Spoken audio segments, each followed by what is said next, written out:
आज हमारा स्टार्ट हो रहा है मॉडर्न हिस्ट्री। तो मॉडर्न हिस्ट्री में हम स्टार्ट करें आधुनिक भारत। मॉडर्न हिस्ट्री में स्टार्टिंग होती है कि कैसे इंडिया पहुंचे यूरोपियंस, यूरोप के लोग भारत कैसे पहुंचे, इससे स्टार्टिंग होती है। थोड़ी सी बात समझिएगा, आज हम बहुत लेट हैं क्लास के अंदर। मैं आपको बता दूं, एक देश ऐसा है जिसका नाम था तुर्की या टर्की।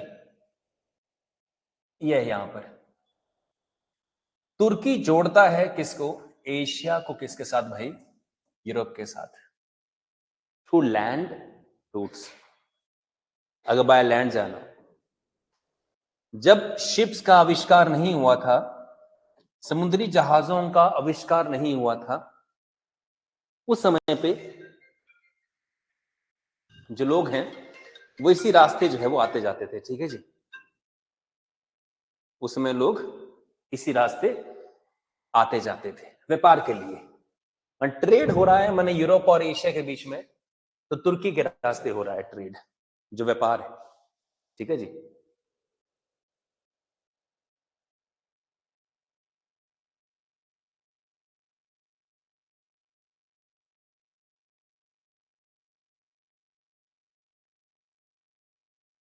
ठीक है जी। तो जो ट्रेड है या व्यापार है वो तुर्की के रास्ते हुआ करता था, इस रास्ते हुआ करता था। पर होता ही है ना कि आदमी का दिमाग तो खराब होता है, जब किसी पर डिपेंडेंस हो जाए तो दिमाग उसका खराब हो ही जाता है।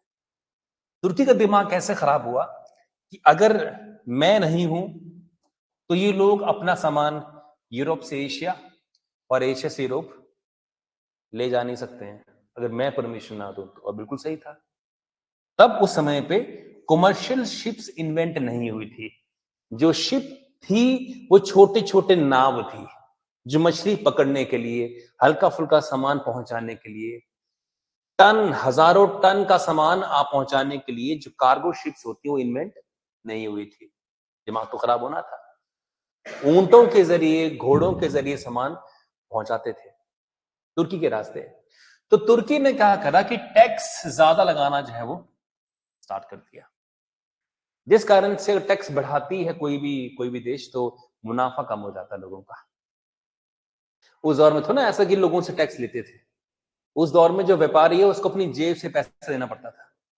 तो अगर व्यापारी जेब से टैक्स ज्यादा देगा तो उसका इन जो मुनाफा है कम हो जाएगा। जिस कारण से यूरोपियंस ने सोचा कि हमको अगर एशिया जाना हो, एशिया जाना हो किस किस रास्ते, समुद्र के रास्ते, तो यार जाना कैसे है। तो एक आदमी है, नाम इसका है वास्को डिगामा। क्या नाम इसका जी, वास्को डिगामा। इसे काम दिया गया तो ये अपना जहाज लेकर इस रास्ते नीचे पहुंचा साउथ अफ्रीका, और साउथ अफ्रीका से घूमता घूमता घूमता घूमता कहां पहुंचा, भारत। तो ऐसा कौन सा यूरोपियन था जो सबसे पहले समुद्र के रास्ते भारत पहुंचा, उसका नाम था वास्को डिगामा। Vasco da Gama. ठीक है जी। तो जरा लिखेगा, हिंदी वाले लिखेंगे ऐसे कि 1498 में कहानी है दूसरी वाली की, लैप्स ऑफ ठीक है दी हुई है, लिखेगा इसमें 1498 में जो भी बात लिखी गई लिखेगा ऐसे, इंग्लिश में लिखेगा इन 1498, in 1498 a person named Vasco da Gama came to India through sea routes, came to India through sea routes. He was the first European to come to India through sea route. To come to India through sea route, मैंने समुद्र के रास्ते आया। Now Europeans were not dependent on Turkey for trade, not dependent on Turkey on trade. तो तुर्की पे अभी dependent नहीं थे व्यापार के लिए, क्योंकि अब जो आपने अगली बात समझनी है वो क्या,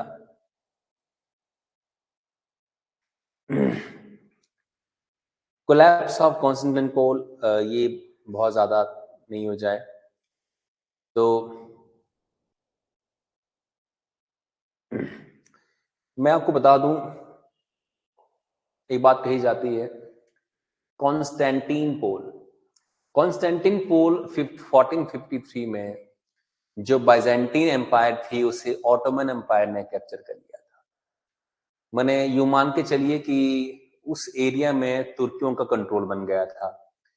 तो कॉन्स्टेंटिनोपल का जो है ध्वस्त होना और वहां पे तुर्कियों का वहां आ जाना, और तुर्कियों ने जो है वो ट्रेड के रास्ते ब्लॉक कर लिए। कहाँ कहाँ किया, रूट पर ब्लॉक्ड है ना।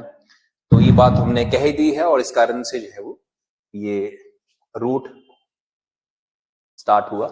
बट अगर चाहे लिखना तो लिख भी सकते हैं, ऐसी बात नहीं है। आज स्टार्टिंग का लेक्चर है तो कुछ बात मिस ना करें हम लोग। चलिए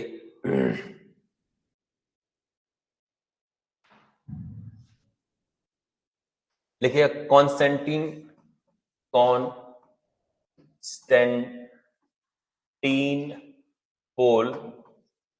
का पतन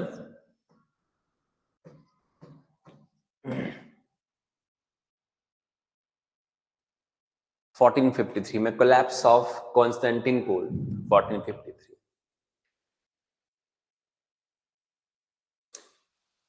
कॉन्स्टेंटिनोपल को तुर्कियों ने कब्जा कर लिया। Constantinople was captured by Turks, जिसके बाद तुर्कियों ने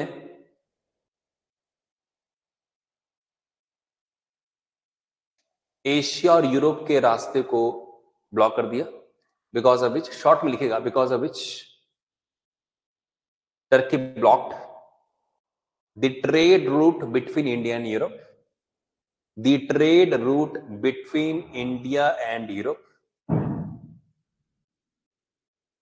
फुल स्टॉप। मजबूरी में आकर अंडर दीज सर्कमस्टांसेस, मजबूरी में आकर under these circumstances Europeans invented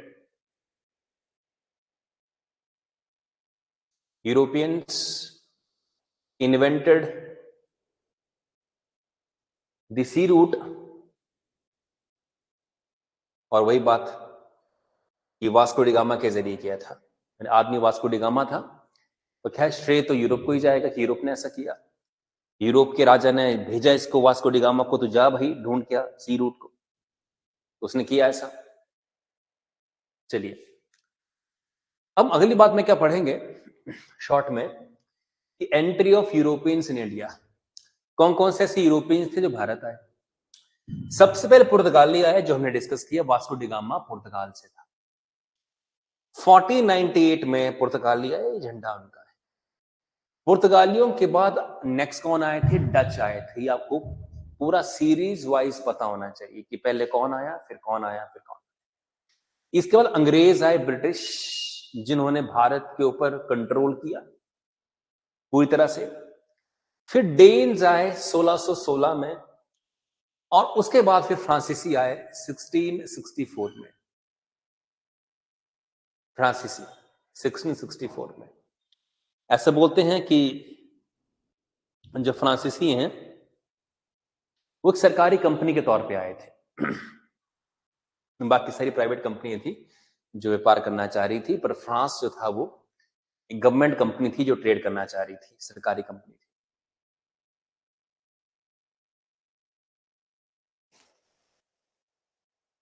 यहां तक नोट हुआ जी, वो नोट यहां तक। आइए पुर्तगालियों की बात थोड़ा सा कर लेते हैं। पुर्तगालियों के ऊपर कुछ पॉइंट्स हैं जो हमें याद करने चाहिए, बहुत ही इंपॉर्टेंट पॉइंट्स। लिखिएगा, हिंदी वाले सेम लिखेगा। 17 मई 1498 में कालीकट, जिसे कालीकट कहते हैं, वो बंदरगाह है। कर्नाटक केरल में, वहां वो पहुंचता है, ठीक है, कालीकट में, और वहां जमोरिन किंग उसका स्वागत करता है, जमोरिन ने उसका स्वागत किया वहां। तो लिखिएगा Portuguese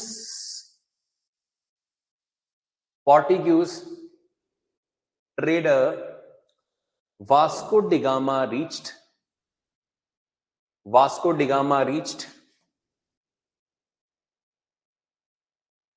Calicut on 17th May 1948. Calicut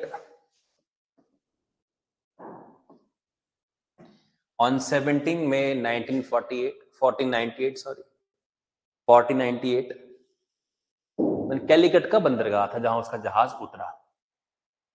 Zamorin king welcomed him. Zamorin, Zomorin, Zamorin king welcomed.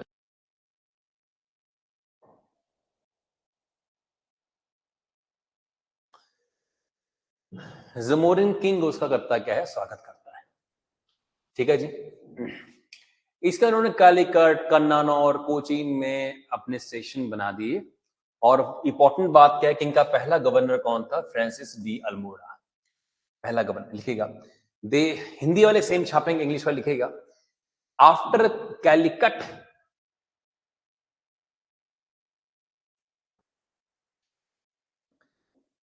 कन्नौर में इन्होंने जो है वो अपना स्टेशन बनाया, Cannanore, Cochin, after Calicut, Cannanore, Cochin, COCHIN, Cochin, he made the trade stations,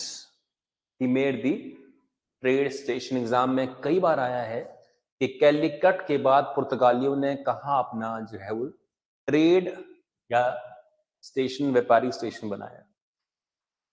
The first Portuguese governor was Francis D. Almeida. Francis D. Almeida. So Francis D. Almeida was the first governor. Francis D. Almeida was the first governor, Portuguese governor. P-O-R-T-U-S.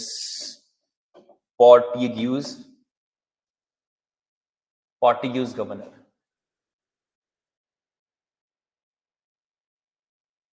In 1509, अल-बुकर्क बोलते हैं वैसे, पर अल-बकरिक भी नाम है उसका।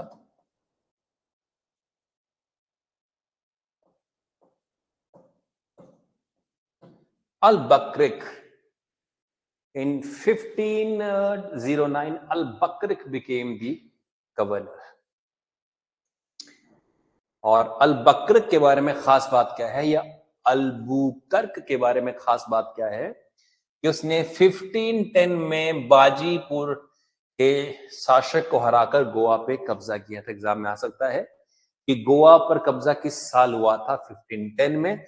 अल-बकरिक ने बाजीपुर जो किंगडम थी उसको हराकर गोवा कैप्चर किया था। 1510 he defeated बाजीपुर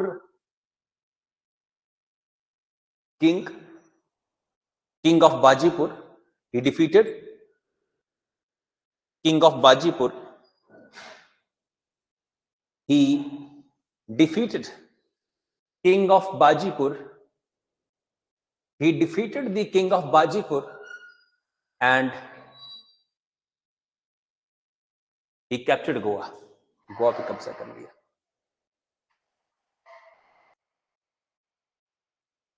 अल-बकरिक ने मलक्का और सिलोन जो आज श्रीलंका है पे भी कब्जा कर लिया। He also captured Malacca and Ceylon. He also captured Malacca and Ceylon. He also captured Malacca and Ceylon.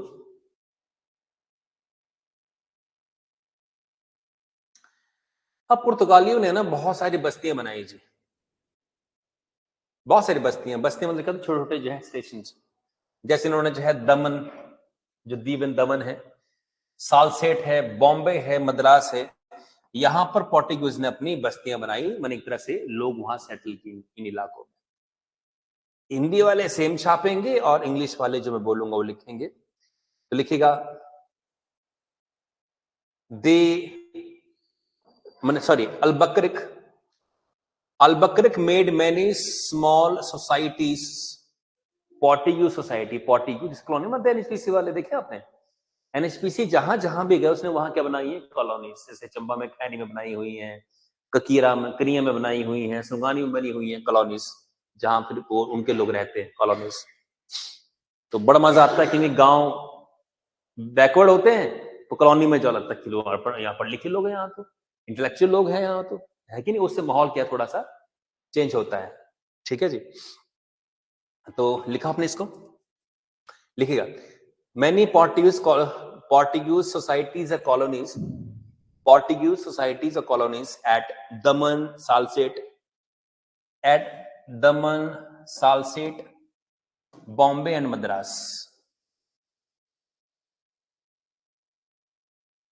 अब एक कब्र बनाई थोड़ी है।